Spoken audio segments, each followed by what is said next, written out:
नमस्कार, capital TV Uttar Pradesh देख रहे हैं आप। मैं हूं आपके साथ सोनाली। यूपी में बीजेपी फिर से सत्ता में लौट रही है। सीएम योगी ने गाजीपुर की एक सभा में ऐलान किया। साथ ही इस दौरान सीएम योगी ने साफ तौर पर माफियाओं को चेतावनी दी है कि इस बार सत्ता में आते ही उनके साथ सरकार एक सख्त कार्रवाई करेगी। आखिर ऐसा क्या कुछ करने वाली है इस बार योगी सरकार, जानने के लिए देखिए हमारी ये रिपोर्ट। हमारा बुलडोजर बोलता नहीं है, लेकिन माफियाओं की बोलती बंद कर देता है।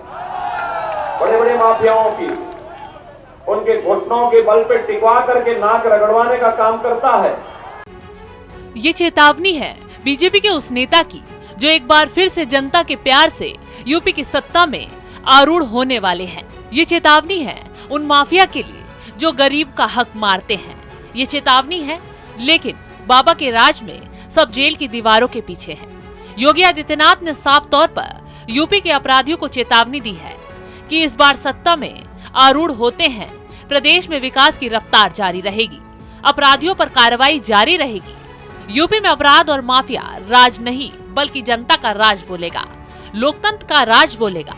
दरअसल सीएम योगी आदित्यनाथ गुरुवार को गाजीपुर में एक जनसभा को संबोधित कर रहे थे, जहां इस दौरान सीएम योगी आदित्यनाथ ने कहा कि उनका बोल हमारा बुलडोजर बोलता नहीं बल्कि काम करता है। बड़े बड़े माफियाओं को घुटनों के बल पर लाकर नाक रगड़वाता है।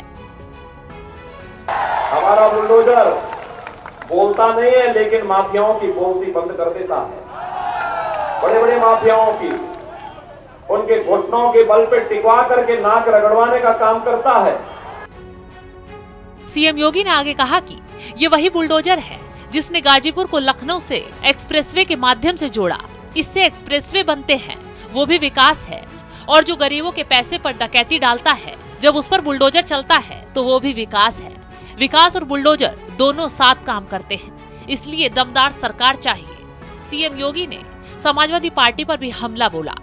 योगी आदित्यनाथ ने कहा कि पहले समाजवादी पार्टी की सरकार में अपराधी तमंचा लहराते थे, जिनके सामने सपा सरकार कीड़े की तरह रेंगती थी। आज वही अपराधी कीड़े की तरह रेंगते हैं। व्हील चेयर पर आज वो अपराधी जान की भीख मांगते हैं। माफिया जो आपके इस गाजीपुर से जुड़ा हुआ है, और समाजवादी पार्टी और बहुजन समाजवादी पार्टी जिसकी सत्ता होती थी, फेविकोल की तरह वहां चमक जाता था। और फिर कैसे आपने देखा होगा मऊ की घटना, समाजवादी पार्टी की सरकार थी, कैसे मऊ के अंदर रामलीला के आयोजन को लेकर के विवाद खड़ा किया गया, और वो माफिया अपनी खुली जीप में तमंचा लहराते हुए जा रहा है। यादवों के घरों को, हरिजनों के घरों को, कुशवाहा परिवारों को, सोनकर घरों को आग लगाते हुए, व्यापारियों के प्रतिष्ठानों को आग लगाते हुए, जलाते हुए पूरे मऊ को दंगों की आग में झोंकने का काम किया था। इसके साथ ही सीएम योगी ने दावा किया कि छठे चरण के मतदान के बाद बीजेपी 275 से आगे निकल जाएगी, और 7वें चरण के बाद 10 तारीख को जब नतीजे आएंगे तो बीजेपी 330 के पार पहुंच जाएगी। माफिया जो आपके इस गाजीपुर से जुड़ा हुआ है, और समाजवादी पार्टी और बहुजन समाजवादी पार्टी जिसकी सत्ता होती थी, फेविकोल की तरह वहां चमक जाता था। और फिर कैसे आपने देखा होगा मऊ की घटना, समाजवादी पार्टी की सरकार थी, कैसे मऊ के अंदर रामलीला के आयोजन को लेकर के विवाद खड़ा किया गया, और वो माफिया अपनी खुली जीप में तमंचा लहराते हुए जा रहा है।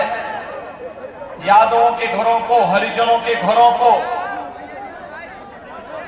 कुशवाहा परिवारों को, सोनकर घरों को आग लगाते हुए, व्यापारियों के प्रतिष्ठानों को आग लगाते हुए, जलाते हुए पूरे मऊ को दंगों की आग में झोंकने का काम किया था।